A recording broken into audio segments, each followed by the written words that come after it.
آرين طفلة في التاسعة من عمرها كانت حديث الساعة لكل من قابلها، إذ تمتلك قدرة مذهلة على حفظ النصوص الطويلة وإجادتها فن الخطابة بإتقان باللغتين العربية والكردية.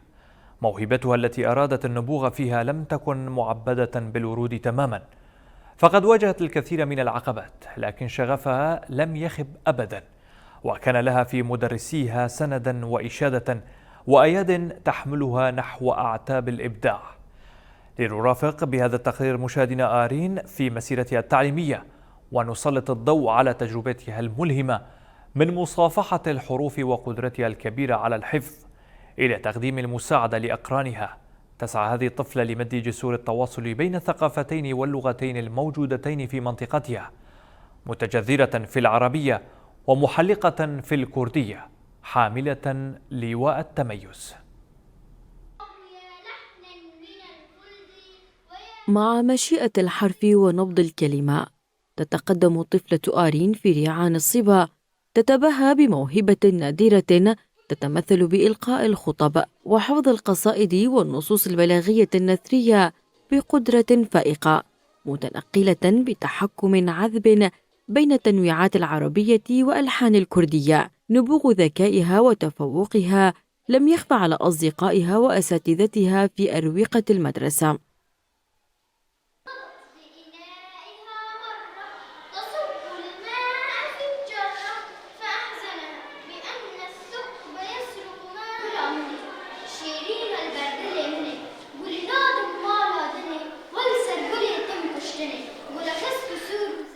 وإن كانت هذه الإمكانات قد جابهت عوائق أبرزها ندرة الدعم المجتمعي، إلا أن همم أساتذتها رفعتها، فدفعوها لأن تبدد بريقها في المنافسة على ساحة مسابقة الرواد بثقة ومحبة.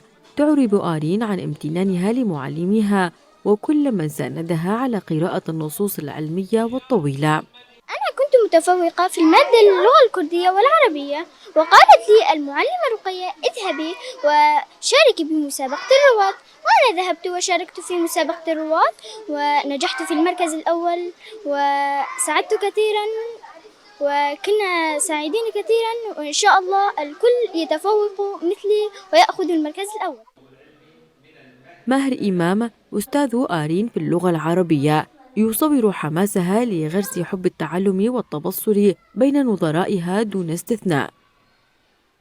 احنا من خلال المتابعة لوضع طلابنا في الصف الرابع اكتشفنا موهبة الطالبة آرين واجتهادها في جميع المواد.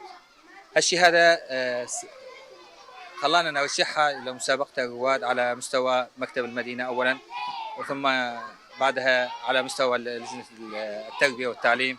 طبعا احنا هالشيء هذا نتمنى يكون عند كل التلاميذ.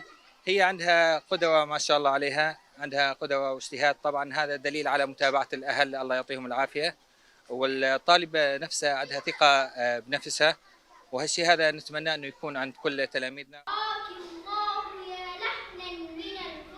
تقف آرين صامدة كمنارة تعليم وأمل لأطفال جيلها عبر كل كلمة تنطقها، وبكل درس تتقنه تصوغ لنفسها وللآخرين ملحمة العزم والإرادة وتصميمها الذي لا يعرف الكلل أو اليأس.